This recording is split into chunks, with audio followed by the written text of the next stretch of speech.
Have you ever wondered why the news plays the same 5 stories again and again? Let me give you a little hint. Brainwashing and repetition is the most basic form of brainwashing. Join me as we look at the news cycle and talk about why the mainstream media is so gutless and afraid to report the truth.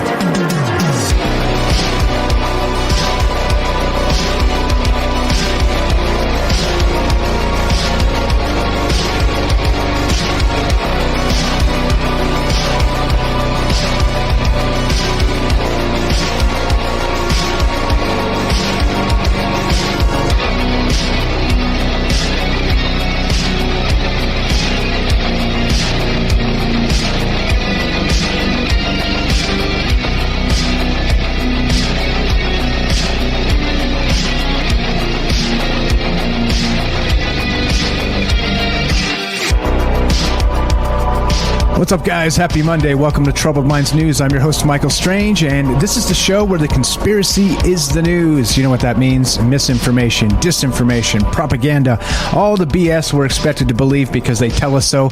And, well, there's a lot of reasons why they would lie to us, and I'll leave those reasons for you to decide exactly what the reasons are. But I think it is interesting, compelling, fascinating, notable that, well, this is the way the world is anymore, and that they can't just tell anybody the direct, honest truth with actual, like, literally scientific consensus statistics because everybody disagrees, and they want to be able to cherry pick their own BS statistics and tell you, well, this is the real thing, not that, because look, we framed this in just such a way, right? And I think the most interesting part about that in particular terms is that they don't trust us. They're afraid of us. They don't want us with real information, because if we had it, we'd be super upset at them, you see? So everything seems... And who is them? I'll explain them in just a sec. I know it's not an us v them thing, but it is the elites, right? The predator class, as somebody said in the chat not too long ago, which is super hilarious. But I mean, they're terrified of us. They're terrified of us waking up and saying, wait a minute, none of this shit makes any sense whatsoever. And, well, that's why we do the news this way. This show actually started with another show called Troubled Minds Radio. Of course, you guys know, you all know the show. If you found this, you probably know what that is, but it's Monday through Thursday, 7 p.m. Pacific. Talk about all the weird stuff, right? We get super weird. It's maybe juice time. This is the coffee show. That is the beer show, all right? And so what we're going to do today, per usual, is just talk about the news. We're going to talk about the news cycle and all the rest of that, like I said. And as always, as part of the transparency process, love to hear your thoughts as we go. You can jump in here and be part of the show by dialing this phone number, 702-957-1037. That's 702-957-1037. We'll put you on the show. It's as easy as that. You can also click the Discord link and go to troubledminds.org. That's troubledminds.org.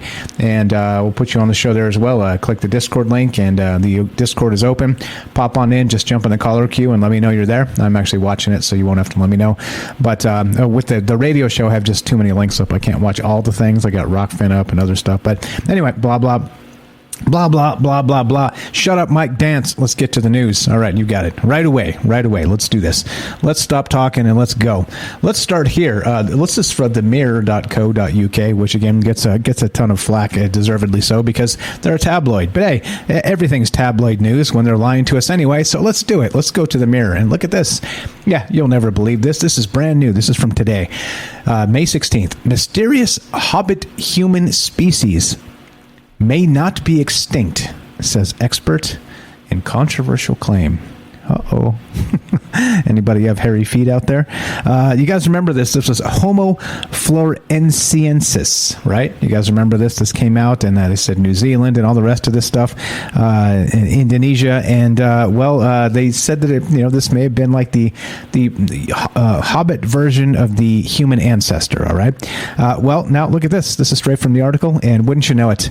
An early species nicknamed the Hobbit and thought to have gone extinct thousands of years ago ago may still be alive today, an expert has controversially claimed.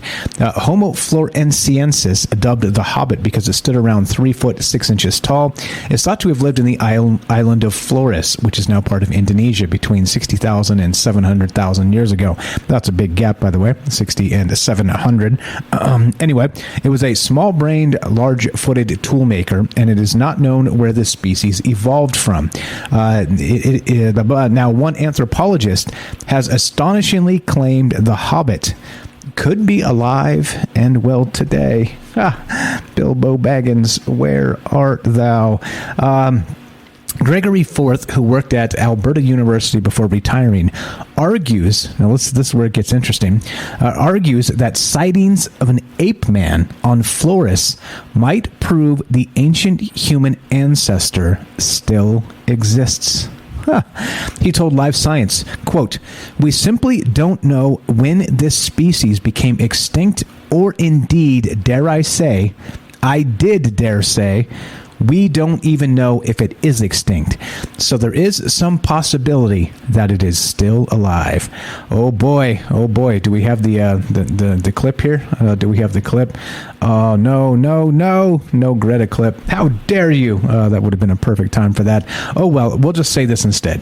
Ancient astronaut theorists say yes. Because why not, right? Here you go. So let's Flores, quote, this is John Hawks, a paleoanthropologist at the University of Wisconsin. He said, "Flores is an island that has been about the same area of Connecticut and has 2 million people living on it today." He continued, "Realistically, the idea that there's a large primate that is unobserved on this island and surviving in a population that can sustain itself is pretty close to zero," Hawks said. So we got two scientists disagreeing here. But Forth, who has been doing anthropological field work on the island since 1984, doesn't agree. Over the years, he has heard about a number of local sightings of small, hairy humanoid creatures living in the forest and wrote about them in his research until 2003, which was when the Homo floresiensis was first discovered, and Forth made the connection. Quote, "I heard about these similarly small human-like creatures in a region called Lio, L-I-O, which were said to still be alive, and people were giving accounts of what they look like," he explained. Interesting. Is he doing this to sell a book? Because, of course, he's got a new book called Between Ape and Human, an anthropologist on the trail of a hidden hominid. Pegasus Books, 2022. Interesting. This is good. This is, well, apparently, maybe Bilbo Baggins lives on the island of Flores, and we just haven't rooted him out yet. You know why? It's that pesky ring that makes him invisible. That's why. Damn it. We need to root him out. Where are the Nazgul when you need them? What's going on? What's up, Gibby? Maybe they'll tell us tomorrow hobbits are real and flying around our skies in UFOs. And that is true. Tomorrow, by the way, it's 7 a.m. Pacific time. They're having the UFO hearing, which we'll get to in a little bit as well. What do you think about the Hobbits? Maybe still alive. 702-957-1037. Click the Discord link at troubledminds.org. Let's go. There's more. A lot of news today. I was pretty impressed with the amount. Sometimes it's like, it's just a bunch of crap. But we got a ton of news here. This is awesome. This is from Futurism. Check this out. I had to laugh. Whiny space tourists say they were too busy on the space station. And look at this. They wanted to look out the window. Oh, you mean they were kept too busy to look out the window? You know how you make people believe space is fake? By not letting people that pay $50 million get on the ISS and not look out the window? That's how you make people believe space is fake, people. Come on now. Anyway, here we go.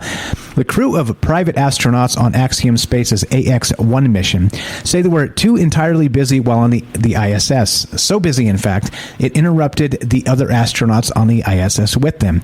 A Space News report published yesterday tells us what Larry Connor, Mark Pathy, Michael Lopez Alegria, and Aiton Stibbe, I don't know, Stibbe, thought about their trip to the ISS because the team attended a press conference to answer media questions.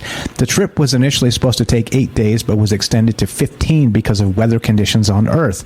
The extra time was helpful, Axiom's paying customers said, but the crew still felt rushed. Oh, all right, I guess this is fine. Quote, our timeline was very aggressive, especially early in the mission. Lopez Alegria, who used to be a NASA astronaut and commanded the Axie mission, told Space News. The pace was frenetic in the beginning. Oh, okay. It was so frenetic you couldn't take a few minutes and look out the window here and there? Weird, and which is, by the way, an old conspiracy theory. I can't remember the name of the guy, but one of the first space tourists it was super agitated, and it's lends to the conspiracy theory that they're hiding something in space because he paid a ton of money to go up and get on the original space station. I think it was maybe this ISS when it first launched, or this was a long time ago. But he basically said that he wasn't allowed to look out the window. So, well, that right there. Like I said, if you want people to get suspicious, well, that's how you do it. Here you go. Quote, I think we were so focused on research and outreach in the first 8 to 10 days on orbit that we needed the extra time to complete the experience by having time to look out the window, to make contact with friends and family, to just enjoy the sensation, Lopez Alegria told the outlet. It's easy to forget the astronauts do actual work and don't just float around for fun. Many are tasked with important scientific research on their missions, and etc. so on. So anyway, that's how you do it, right? That's how you do it. This is how you spawn conspiracy theories, right? Because what's up? If I want to have the live feed playing in case anything real actually happens during those hearings, tomorrow morning. I'm not sure. The way I've been sleeping, I've been awake at 7 a.m. So I'll probably fall asleep tonight, like literally minutes after the show. I'm like drooling out of my mouth. Drooler. He's a drooler. But then I'll probably be up at like 5 a.m. or 4 a.m. or something like that. Maybe even 3 a.m. I think I was up at 3:30 a.m. today. So, I mean, I'm a mess sleep-wise. So maybe I'll be awake. Maybe I'll be able to watch the whole damn thing. If not, there's going to be an archive of the UFO thing tomorrow. But anyway, so back to this ISS thing, just real quick. This is one of those ones where it's like, come on now, are you serious? Like, they paid $50 million a piece for a space tourism thing, and they had a hard time looking out the window, right? They had a hard time looking out the window. It's like, hey, so they put him to work. They paid $50 million. They sent him up there to the ISS, and then they put him to work. What? Like, are you kidding me? Are you seriously kidding me? Anyway, whatever. This is how you spawn and perpetuate conspiracy theories. All right. If you want transparency, why don't you just keep a live camera right outside the ISS, and if the UFOs fly by, we'll be able to see the UFOs fly by. Or if people pay $50 million to come to the ISS, why don't you let them look out the damn window? 702-957-1037. Click the Discord link, troubledminds.org. Let's go to NPR. NPR. Here it is. This is a disturbing trend that keeps popping up in the news. A substance found in young spinal fluid helps old mice remember. Oh, well, that's nice. A team at Stanford University has demonstrated a new approach to reversing memory loss in mice. Remember, everything's in mice. An infusion of spinal fluid from young mice reversed the memory loss typically seen in aging animals, the team reported this month in the journal Nature. A growth factor found in the fluid also improved memory, though to a lesser degree, says Tony Weiss-Corey, a neuroscientist and senior author of the study. Quote, when we put the factor in the mice, they actually are better able to perform a memory task when they have to remember something that happened to them. In this case, a small electrical shock. Yeah, that's fine, right? That's fine. A small electrical shock. This is why they don't do this shit on people that we know of. Anyway, the finding hints at a whole new era in the search for treatments for Alzheimer's disease and other age-related conditions that affect a person's memory and thinking, says Maria Lehtinen, a neuroscientist at Harvard Medical School, who wrote a commentary that accompanied the study. In any case, right, we're learning that all kinds of things you can take, let's say, bodily fluids from young people and inject them in old people, and you have. You see why this is problematic? 702-957-1037. Let's keep on trucking. Let's go to Gizmodo, one of the other most trusted sources in news. Gizmodo, yeah. Your case of Omicron might have super boosted your immunity if you were vaccinated. Dun, dun, dun. The plot thickens. Recent preliminary research might offer some comfort to the many vaccinated Americans who came across Omicron this past winter. A pair of studies suggest that vaccinated people who caught the variant went on to develop a strong and diverse immune response to the SARS-CoV-2 coronavirus in general, more so than people who were vaccinated and boosted or people who were only infected with Omicron. The findings could also indicate that an updated booster, perhaps specific to Omicron, will be more effective at ensuring longer-term immunity moving forward. The plot thickens. What's up? I see there, Winton the Wonton. Thank you for the subscription. Appreciate that very much. So this is again, like I said, you guys know me.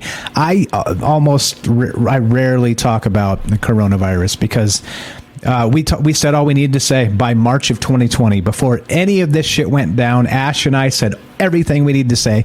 And if you go back and listen to those shows, we were prophetic in so many ways. And so this, I think, well, I smell a little bit of propaganda. Buyer's remorse on that vaccine? No need. Everything's fine. Everything's fine. 702-957-1037. Let's go to zdnet.com. Let's keep on trucking. What's up, guys? Hope everybody's well. Just doing our thing, reading the news. DeepMind's Gato is mediocre. So why did they build it? Gato, of course, means cat in Spanish. That one goes out to James. What's up, James? How's Logan?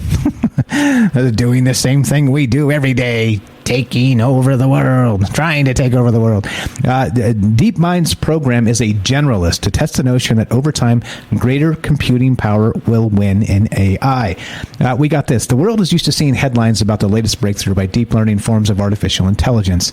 The latest achievement of the DeepMind division of Google, however, might be summarized as one AI program that does a so-so job at a lot of things. Gato, as DeepMind's program is called, was unveiled this week as a so-called multimodal program, one that can play video games, chat, write compositions, caption pictures, and control a robotic arm stacking blocks. In one neural network, it is one neural network that can work with multiple kinds of data to perform multiple kinds of tasks. Okay, quote, with a single set of weights, Gato can arrange in dialogue, caption images, stack blocks with a real robot arm, outperform humans at playing Atari games, navigate in simulated 3D environments, follow instructions, and more, writes lead author Scott Reed and colleagues in their paper. A generalist agent, which is, of course, posted on the ARXIV preprint server, which I will link here if you guys want to check that out. There you go. Dropped it in the thing. Mr. Moto. Don't worry, Gato, Mr. Momoto. Anyway, there you go. El Gato. Mediocre. Why'd they build it? Because, of course, how else are you going to take over the world if you don't build the robots to take over the world? 702-957-1037. This is Troubled Minds News. I'm Michael Strange. Don't go anywhere. We got more coming up after this quick break from our sponsor, which, of course, is you. And again, a quick shout out to Winton the Wonton for the subscription of Prime on right there on Twitch, which, of course, is a way you can do it. By the way, if you guys are subbed up on Twitch, it does drop every month. So if you've done it with Prime, so if you do enjoy the show and you spend some time here with us, I'd appreciate it if you just took an extra few seconds to re-up that sub when it falls off. So thank you so much. Here we go. Quick word from our sponsor, which of course is you. Be right back. More Troubled Minds news on the way. Are you digging the show? If so, you can support us quite easily and at no additional cost to you if you already have an Amazon Prime account. Since we stream on Twitch every day, all you have to do is link your Amazon Prime account to your Twitch account, and they give you free games on a monthly basis for your personal use, and also a bonus $5 a month to send to your favorite streamer as a way to bring more people to Twitch. And all you have to do is sync up to 2 accounts and click subscribe. Thanks for considering us. All right. Welcome back to Troubled Minds News. I'm your host, Michael Strange. Let's keep on trucking, shall we? Let's go to this. This is from pocketgamer.biz. We're on Twitch, the gaming platform of all gaming platforms, right? Well, this is some bad news. You guys heard about the crypto crash? This is a big one. Let's go to the big news because this is big news. Check this out. Axie Infinity's utility currency devalued to 0.004 cents of US, that would be the US dollar. Axie Infinity developer Sky Mavis's utility currency Smooth Love Potion plummeted to 0.004 cents on May 12th. That's, yes, less than a penny. 004, not 04004. As the developer struggles with ensuring sustainability of the game's ecosystems, player activities, and the profitability for players in Tier 3 countries such as Vietnam and the Philippines, where the majority of Axie players, rather than investors, are based. Yep, this sucks. Game developer Lars Totally Texas Doucet, D-O-U-C-E-T, I don't know how to say it. If he's French, it would be Doucet. If he's not, that would be Doucet. But what do I know? Highlighted on Twitter, SLP, when rounding to the closest cent, gives you 0.00. Ouch. Tellingly, ASX governance token, Doucet noticed that Sky Mavis's more salient currency is also down by 85% since November. Oh, shit. Yeah, I don't know what to say about that other than ouch.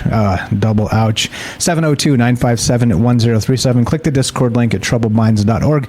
Put you on the show. You can join the thing and be the thing and say hi. And let's go to this. Let's go to CNN. CNN Business, which of course is the other most trusted source of news, which of course is the joke I always use because CNN always says that. But here we go. Check this out. This is, the Fed has a new plan to avoid recession. Yeah, that's right. Party like it's 1994. Yeah. Hey, if only like this, guys, this is why we can't have nice things. This is why we can't have nice things, because we like they want to say everything is progressive and we're getting better and better and better, but then we have these knuckleheads that run the country. They're like, hey, print all the money, this will be fine. We'll just print money and send bombs to the Middle East. This will be fine. This should be fine. There's no problem here. And then look what happens. Yeah, well. We're going to raise interest rates. If you guys remember, again, after the Jimmy Carter presidency, 1979, some of you guys are actually old enough to remember this. I'm not, by the way. I was a baby then. Let's say maybe even just born.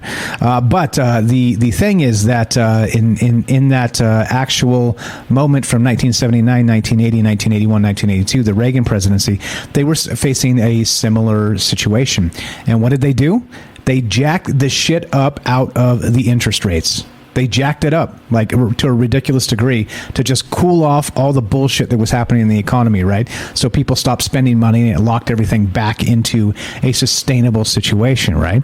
So if you were going to borrow money, it was going to be at a really ridiculous interest rate. So people stopped borrowing money frivolously and losing it because, of course, and then getting bailed out by the government, which of course was what we've seen. Again, COVID was another example of that. Just look up the COVID numbers with the COVID bailouts and how much fraud that was. It's estimated that the fraud situation in the COVID bailouts just in the past couple of years are like above 50% of the entire bailout. It's like, okay, well, congratulations, federal government. You're fantastic at printing money and throwing it at the problem and having that money disappear to fraud. Interesting. Almost like you don't give a shit. So no, this is not the upside down clown world. Anyway, there we go. Yeah, we're going to party like it's 1994, right? So here we go. Early this month, Federal Reserve Chair Jerome Powell announced a 0.5 percentage point increase in interest rates, the largest hike in over 2 decades. Powell also indicated that he wouldn't hesitate to do it again, a move straight out of the central bank's 1994 playbook. We may as well say 1984 playbook because why not, right? When the Fed last tampered with the U.S. economy and successfully executed a so-called soft landing. 1994. In the 12 months that followed February 1994, the Fed, under former Chair Alan Greenspan, oh, everybody remember that guy? Alan Greenspan, the old school boogeyman instead of the new school boogeyman. Anyway, in February 1994, nearly doubled interest rates to 6% in just 7 hikes, including 2 half-point increases and 1 3/4 point hike. Eat your heart out, 1994, wrote Morgan Stanley analyst in a note following Powell's comments. Yeah, there you go. This is what happens. This is why we can't have nice things, guys, because we got a federal government that's corrupt and out of control. They don't give a shit about us. They want to print money and send it overseas, and they're like, hey, and they wonder why Donald Trump and the MAGA train runs rampant, right? Because people are sick to death of, one, having to pay taxes, an unfair tax burden for working class people, which it fucking is. Number two, having the federal government print money and send it overseas constantly. And not only that, to perpetuate proxy wars, more wars. Right? And so our taxpayer money is going overseas for people to kill each other, which I condone none of. I think it's all a grotesque waste of clearly and obviously human life, clearly and obviously my tax money, right? Which, again, tax burden, ridiculous. Don't get me started on that. I'm already started on that, but don't remind me, right? Tax season just passed. I'm pissed off. Here we go. This is why we can't have nice things, because our federal government is screwed up. And I was going to say something I was going to regret. 702-957-1037. Click the Discord link, troubledminds.org. Let's go to ARS Technica. And there we go. Let's do this, because why not? We got how to build a wormhole in just 3 steps. Well, nearly impossible steps. But okay, this one goes out to Night Stalker if he's out there. Planning a trip to the Andromeda Galaxy? Not so fast, they say. Oh, yes. There you go. Oh, we got some options, right? Here you go. Let's read the top of this, and we'll get into just the bullet points. This is super funny. You got yourself a fancy new spaceship, and you want to start a 5-year tour of the galaxy. But there's a problem. Space is big. Really big. And even at the fastest speeds imaginable, it takes eons of crawling across the interstellar voids to get anywhere interesting, which I've said that quite a lot. The solution? It's time to build a wormhole. Yes, it's time to build a wormhole. Let's do this. A shortcut, a tunnel, a bridge through space-time that lets you skip through all that boring space travel and speed to the fun stuff, right? It's a staple of science fiction, and it's rooted in science fact. And how difficult could it be? Very difficult. Option number 1, of course, we always talk about the Einstein-Rosen bridge, the old school wormhole. If only we had enough power to generate a wormhole to this degree. They're talking about the black holes, tapping power from a black hole to maybe do this. We've actually talked about black holes in the past as being maybe these Einstein-Rosen bridges themselves, because of course we don't really know what goes in a black hole, if it comes out on the other side through a white hole, if it gets locked up in some time-space freezing situation with the massive gravity signature. Who the hell knows? Nobody knows anymore, right? Anyway, so we got the Einstein-Rosen bridge, we got the black hole blues. We got the Morris Thorne Bridge, and we got the Exotic Energy Bridge. Anyway, it's a nice article if you're into actually making yourself a wormhole. There you go. 3 nearly impossible steps. Easiest way to make yourself a wormhole. 702-957-1037. This is Troubled Minds News, and I'm Michael Strange. Let's keep on trucking. Let's stay in space for just a moment, and actually physics. Let's talk about physics. Because why not, right? This is from inverse.com. And things are breaking down. We always talk about our, in Troubled Minds Radio, this is our reality breaking down, right? Like you've seen the meme with the reptilian overlords. They're like, sorry, we're going to reset the simulation back 15 years. We just want to see what would happen. Sorry, guys, disregard this, right? Here you go. Why scientists think physics could be in for a reckoning. Oops. Let's see. Recently, a series of precise measurements of already known bog standard particles and processes have threatened to shake up physics. And with the Large Hadron Collider getting ready to run at a higher energy and intensity than ever before, it is time to start discussing the implications widely. Yes. In truth, particle physics has always proceeded in 2 ways, of which new particles are one. The other is by making very precise measurements that test the predictions of theories and look for deviations from what is expected. The early evidence for Einstein's general theory of relativity, for example, came from discovering small deviations in the apparent positions of stars and from the motion of Mercury in its orbit. All right, sweet. I'm into that. So they got so the LHC, they're firing it up. It's into its, I guess this is the third run, I believe is what this is. And it's more power than ever before. Unlimited power, right? You guys see Star Wars? Yeah, he's just like firing the lightning out of his fingers. Unlimited power. This is sort of the this is sort of well, I don't know.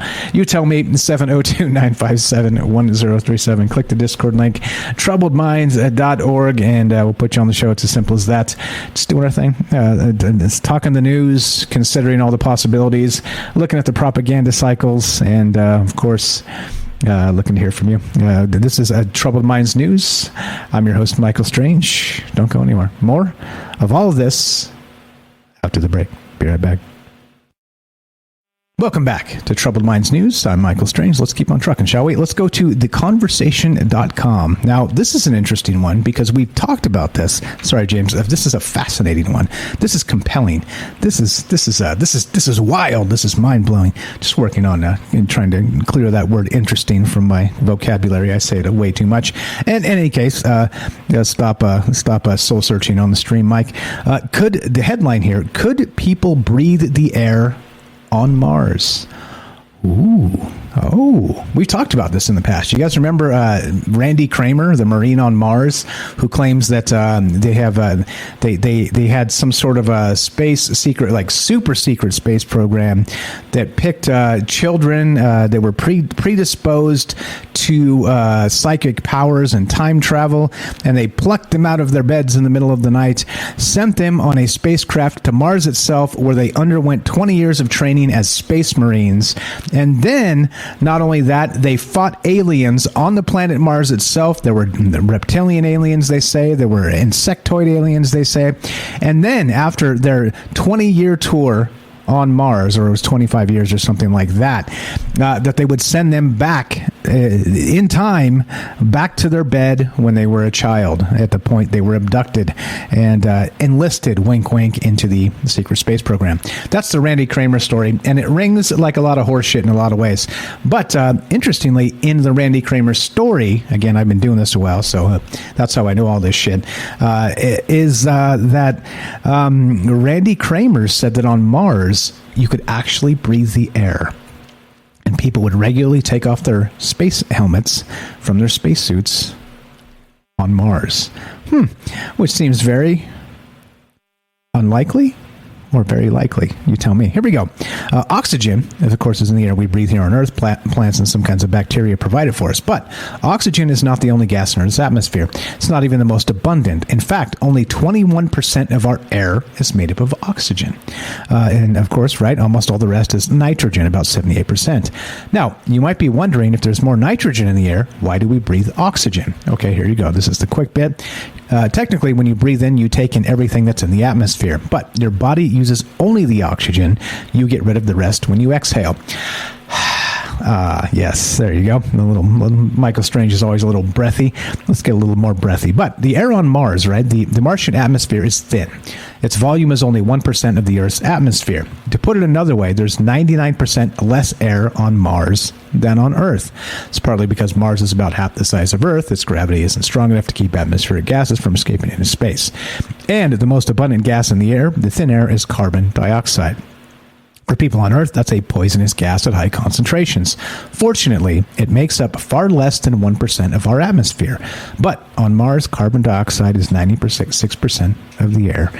Meanwhile, Mars has almost no oxygen. It's only 0.1%, blah, blah. Anyway, so if you tried to breathe on the surface of Mars without a spacesuit supplying your oxygen, you would die in an instant, and you would suffocate, and because of the low atmospheric pressure, your blood would boil both at about the same time. Okay. All right. Well, let's just put that to bed. So, yeah. Anyway, they're whatever. No. The answer is no. The short answer is no. Everything we know about Mars says no. No, no, no, no, no, no, no, no.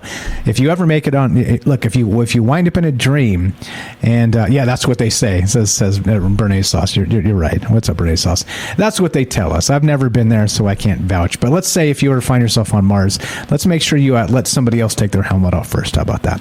702-957-1037. Let's click the Discord link at troubledminds.org. We'll put you on the show. show. Easy as that. You got comments on this or anything else? Because, of course, in the name of transparency, all the bullshit artists, right? All the guys that are like propagandists, you can't call to like get a word in edgewise because they don't want you to interrupt their propaganda. It's like literally down to the second where they have to like spend their entire hour propagandizing all the BS they tell you because they don't want somebody to contradict them, counteract the things they say, and the brainwash cycle that they perpetuate. Anyway, here we go. This is howtogeek.com, and I thought this was a little funny, so I thought we'd talk about it, because why the hell not? Why do I see, quote, FBI surveillance van in my Wi-Fi list? Oh, okay. Yeah. Let's see.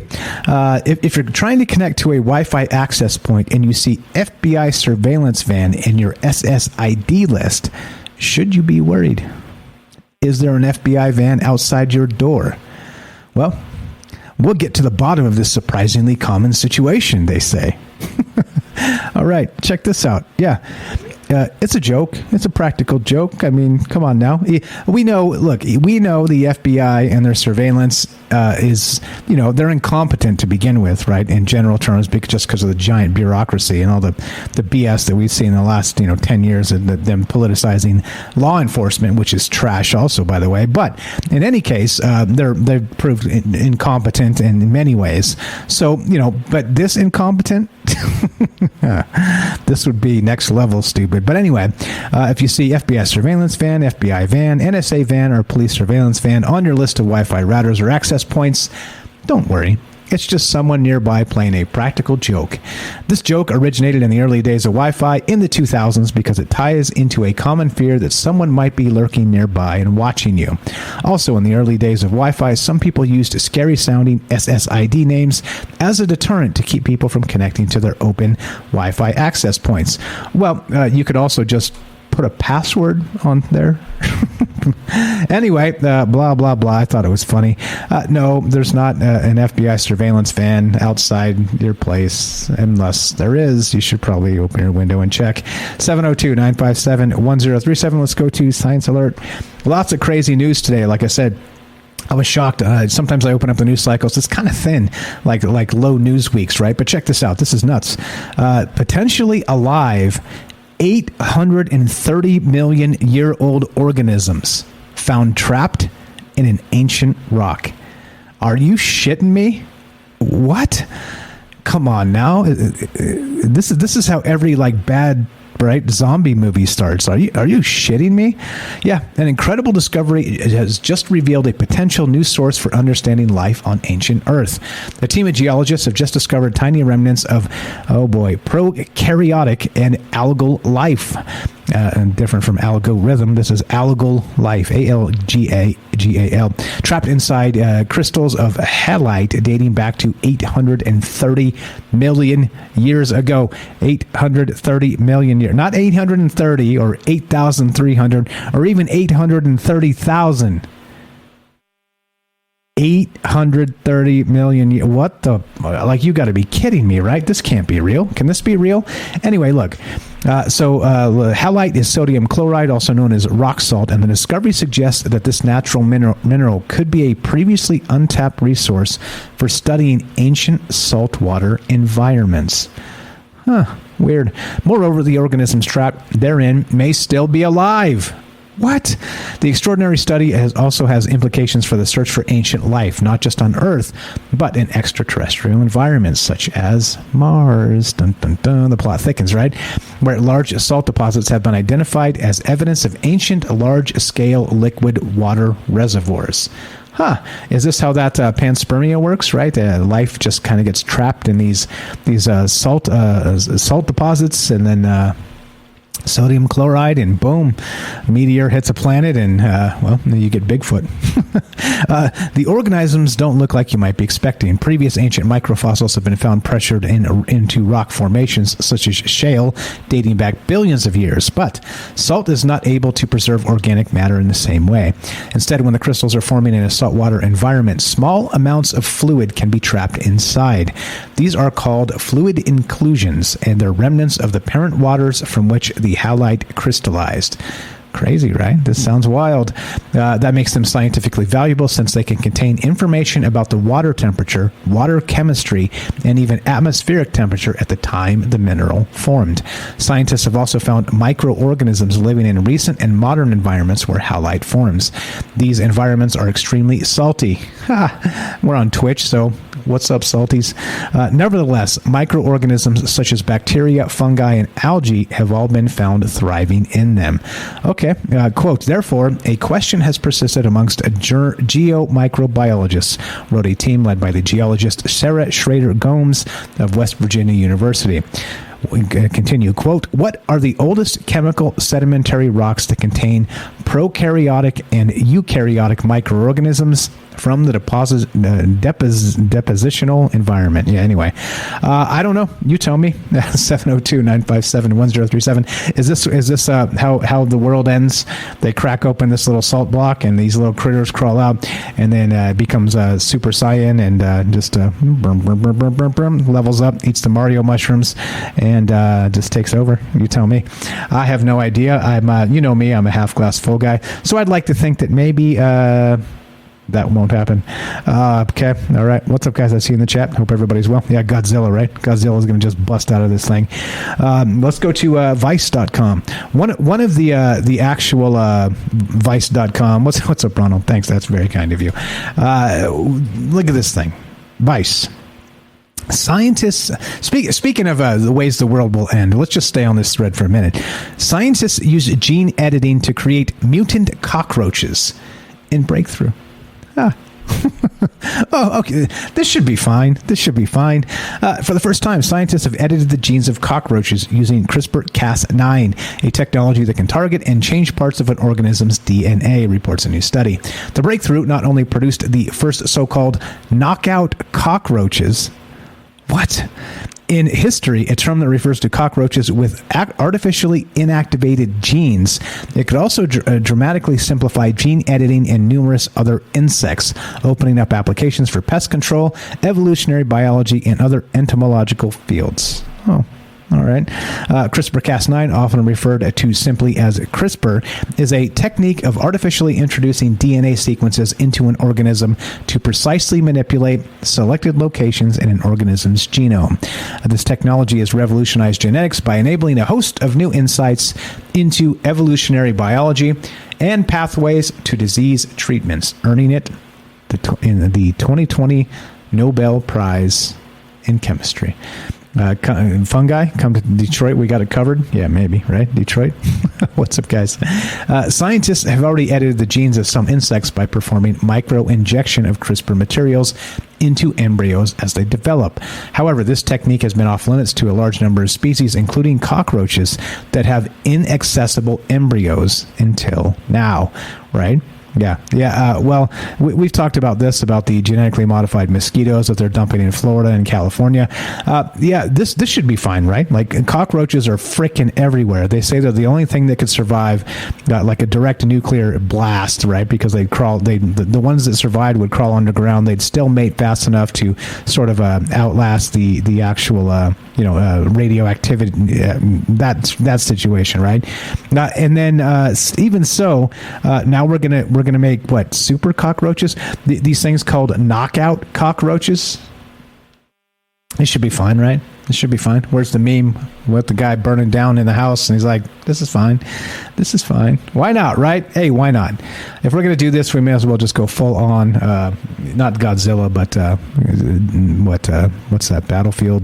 What's the damn movie called with the bugs on Mars or whatever? Or I don't know, whatever that planet is.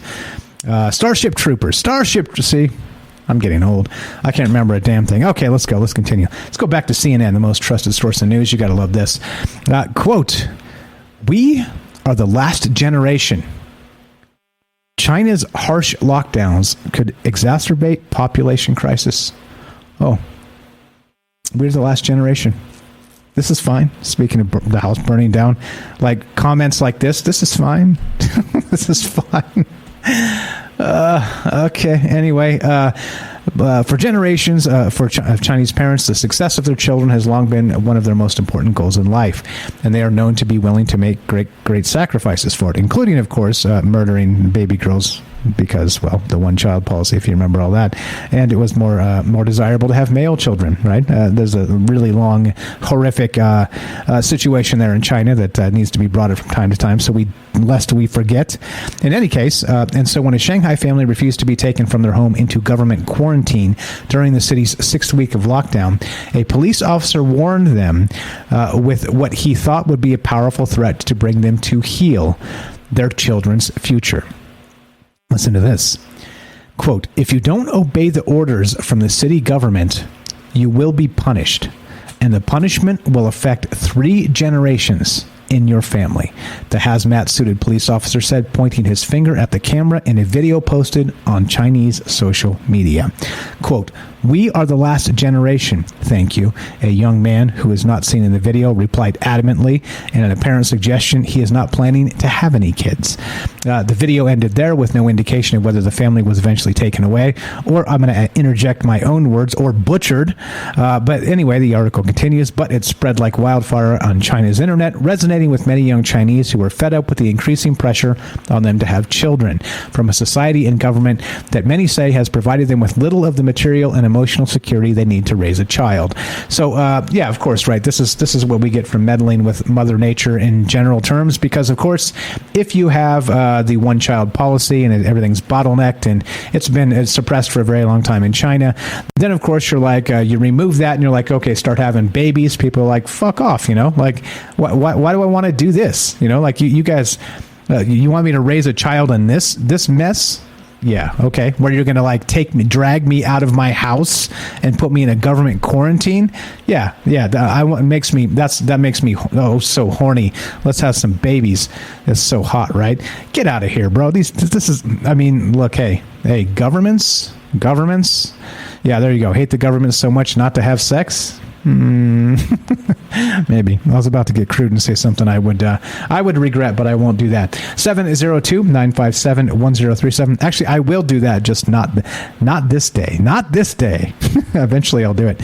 I do it sometimes, but I try my best not to. 702-957-1037. Click the Discord link at troubledminds.org. Let's get one more word from our sponsor, which of course is you, and let's come back for one final segment of Troubled Minds News, and then we'll finish this up. Here we go.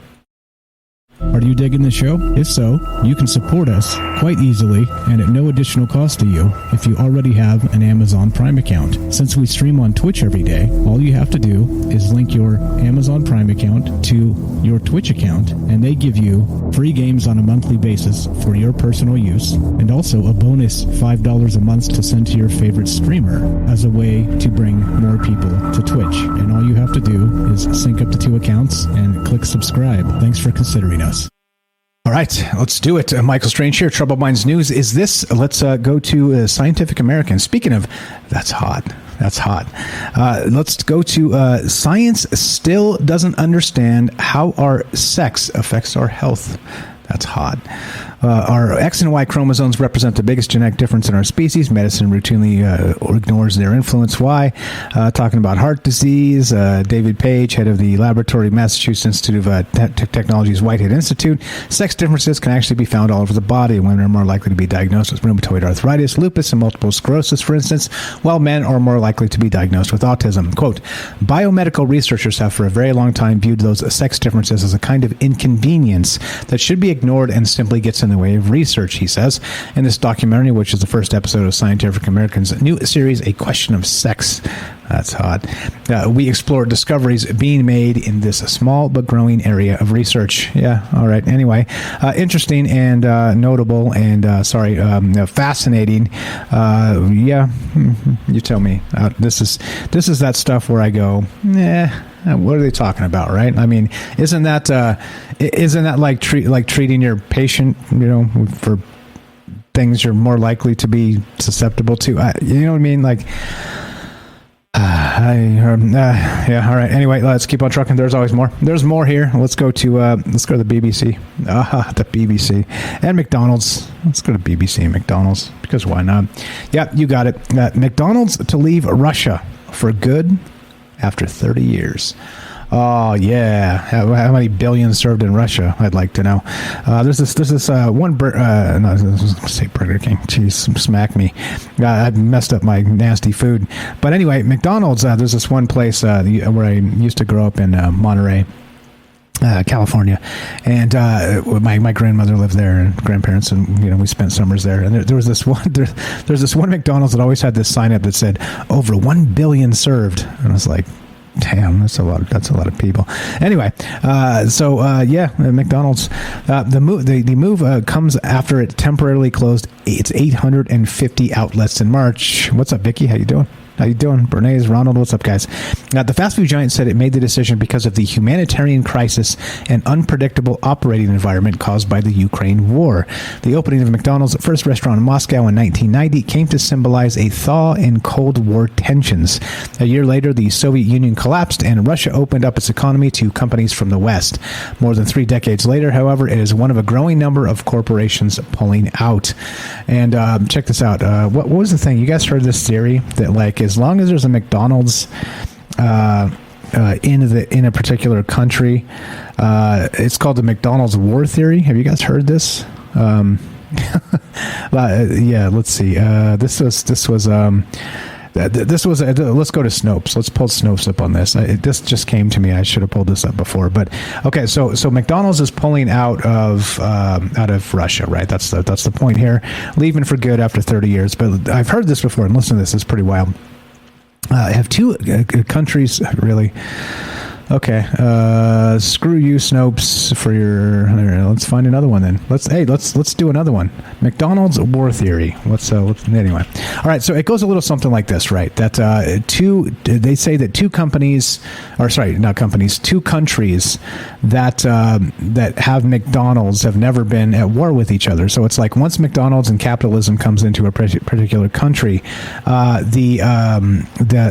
those countries are going to be at peace, right? Because like the sort of international effect of economics, right, kind of links them now, and yeah. So anyway, but then it was this is from foreignpolicy.com. Let's go here, and this is the thing, right? So this is super funny. This is from November 26, 2020. The beautiful dumb dream of McDonald's peace theory. If you guys have never heard this, well, now you have. In the rich, lazy, and happy 1990s, Americans imagined a world that could be just like them. Oh, is McDonald's selling the broken ice cream machines? Yeah, there's the other conspiracy, right? So anyway, for Americans who remember the lazily optimistic foreign policy analysis their country produced in the 1990s, it was a poignant moment. A company once held up as a disincentive to war had become a participant in one. It's another blow to the idea that economic globalization by itself can make war less likely, and instead how the legacies left behind by imperial decline will give birth to a new wave of conflict. Blah blah blah blah blah. Anyway, so it was a dumb old theory, but now, well, apparently, yeah, there it is. Fast food breeds complacency. Yep. Anyway. The beautiful dumb dream of McDonald's peace theory. Yeah, McDonald's war theory, McDonald's peace theory, and yeah, the ice cream machine is always broken. Exactly, that's the other McDonald's conspiracy. Anyway, I thought this was pretty funny. Does anybody care? I don't eat McDonald's anymore. I mean, unless there's so many other options. But unless there's no other options. But blah blah blah. Anyway, we got a moon tonight. We got a moon thing going on. You guys see this? Yeah, lunar eclipse. Yeah, we got jokes. This is from KDWN. That's a radio station here in Las Vegas. As a matter of fact, KDWN, if you didn't know, it's at 720 AM and 101.5 FM here in Las Vegas, was actually the original home of Art Bell's Coast to Coast. There you go, a little trivia for you if you did not know this. But from KDWN.com, how to watch the total lunar eclipse tonight in Las Vegas. Nice. Right on. Let's check this out. Take some time tonight to simply look up into the sky. A total lunar eclipse is set to happen Sunday, May 15th. Damn it! I'm a day late. How did I miss this? Oh, well. And this isn't a regular lunar eclipse. Starts at 8:29, 9:11 p.m. or shadow 9:35. Sorry guys, I fucked up. This is from yesterday. I thought this was tonight. Oh well, I missed it. What can you do? Tears emoji, cry. Okay, let's skip that. 702-957-1037. Hey, it said 20 hours ago. I thought they were prepping for today and tomorrow. Whatever. Anyway, this is yesterday. All right, let's go to this because this is not yesterday. This is the super blood moon lunar eclipse of 2022 occurs tonight. Yep, that was yesterday too. Oh, tears. Did you guys see it? Was it cool? Jay says it was cool. Jay said it was cool. Insult to injury. Let's pile on Mike. He didn't know it was last night. Anyway, whatever. Let's continue because there's more important things to talk about, like this. What's up, Nowhere Galaxy? There, first time chatter. What's going on? I didn't see it, but the pictures were cool. Nice. Check this out. This gets super wild. Futurism.com reports this. Yeah, this gets even more hot. Scientists say space is filled with invisible walls. Could symmetrons explain the existence of dark matter? Dun, dun, dun. All right. Yep. Scientists' current best theories about the arrangement of the cosmos suggest that small galaxies should be distributed around their host galaxies in seemingly random orbits. But observations have found that these smaller galaxies arrange themselves in thin disks around their hosts, Vice reports, not unlike Saturn's rings. Needless to say, that represents a puzzling gap between knowledge and theory. Researchers are now trying to reconcile this gap by suggesting smaller galaxies may be conforming to invisible walls created by a new class of particles called symmetrons. A fascinating proposal that could rewrite the laws of astrophysics. There you go. Hey, walls in space. This is cool, right? I mean, this surely this isn't a simulation theory we live in, right? This is, this got to be something else. Walls in space. Sounds like the Spaceballs Part 3. The standard theory, known as the lambda cold dark matter model, suggests that the universe is made up of three key elements. The cosmological constant, which is a coefficient added by Einstein to explain his equations of general relativity, cold dark matter, which are slow-moving theoretical particles that don't emit radiation, and the conventional matter we interact with every day. That theory suggests that smaller galaxies should be captured by the gravitational pull of larger host galaxies and forced into chaotic orbits, something that has not been reflected in real-world observations. Now, two researchers from the University of Nottingham may have come up with an explanation, as detailed in a new, yet-to-be peer-reviewed study. What's up, Megatrons? Dun, dun, dun, Megatron. They suggest a fifth force could be arranging the galaxies into disk shapes, while still considering the existence of dark matter, the mysterious substance that appears to make up the vast majority of the universe's mass. According to their theories, speculative particles known as symmetrons, which researchers have used to explain gaps in our knowledge of the cosmos, could generate this force to form domain walls or boundaries in space. There you go. That's a little hotter than Mike being a day late and $1 short on the other news there, right? Anyway, 702-957-1037. Click the Discord link, troubleminds.org. Let's do the last one. One final one. Yep. Well, here you go. This is the big news of the day because, of course, tomorrow morning at 7 a.m. at Pacific time, they're going to have, that's right, a congressional hearing on UFOs. Yeah. So what are we going to be talking about tomorrow? You're fucking right. We're going to be talking about this. Tomorrow on Troubled Minds, we'll be talking about this. I'm going to watch this. I'm going to cut up some hot takes from the audio on this, and we'll play some of these clips, and we'll talk about this tomorrow night. The first congressional UFO hearing in decades. So, well, ought to be interesting. So this is, again, from Politico.com, and here we go. A skull and bones type vibe. It says, spy agencies grapple with how much to share at UFO hearing. This is why we can't have nice things, guys. Because what are your bets? What are your bets? Is this going to be another nothing burger? And let's read some of this. As Congress prepares to hold the first public hearing on UFOs in half a century, the Pentagon and intelligence agencies are feuding internally over how much to cooperate with demands to investigate and share what they know, according to current and former national security officials. Pentagon officials are under increasing pressure to carry out Congress's recent mandate to establish a permanent effort to coordinate research into reports of highly advanced aircraft of unknown origin intruding into protected airspace.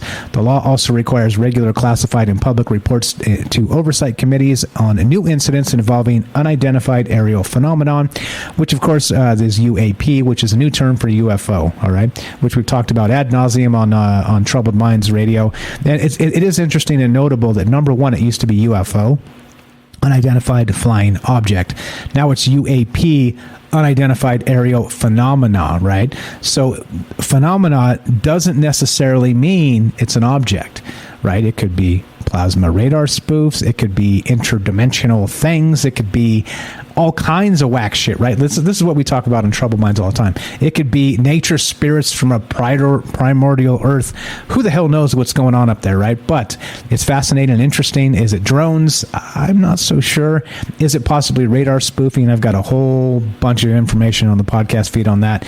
That's my theory. I think they're yanking our chain here, and they're clearly and obviously UFOs are real. What they are, I think, is definitely open to interpretation here.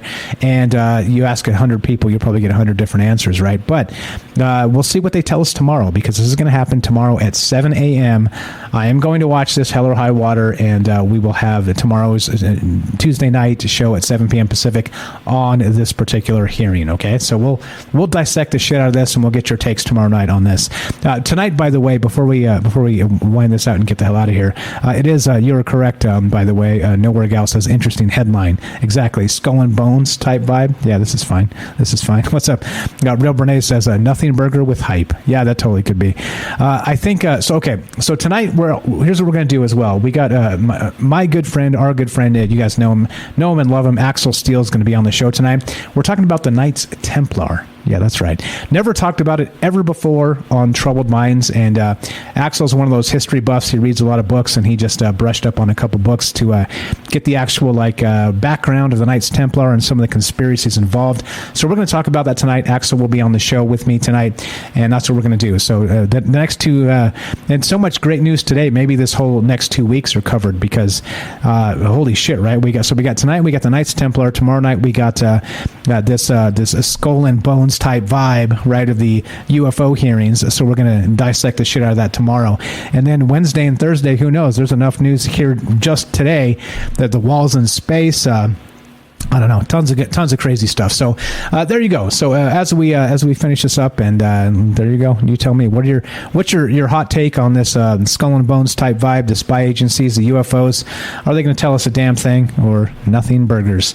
I prefer to have something on my burgers, because nothing burgers are just a lot less appetizing. All right. So as we finish, it goes exactly like this. I'm gonna smash the thing. If you want to help the show, there are a number of ways to do that. Of course, you can sub up right here on Twitch, as we got a sub today. Thank you again. Let me scroll up and find the sub real quick. What's up, first time chatter, Nowhere Gal? We also got this ways up in the chat. I'll make sure I get this correct and actually say thank you to the correct, appropriate person, because also, of course, all the rest of the folks who subbed up to not just Twitch, but all the other places. Let's check this out. Where is this? There it is. Winton the Wonton subscribed with Prime. Appreciate that very much. And so you can also sub up on Patreon or Rockfin, of course. Two fantastic ways to do that. And if you don't want to help, the show with money, or you don't have it, I completely understand. There are a number of ways. Just spread the word. Simple as that. You can listen to the podcast feed, troubledminds.org, or anywhere you get your podcasts for free. There's ads baked in. Let those ads run. Listen to an old show. There's over 400 shows up on the podcast feed. Listen to an old show you haven't listened to before, and that'll help as well. One final thing, if you want to help again and do like swag, one sec.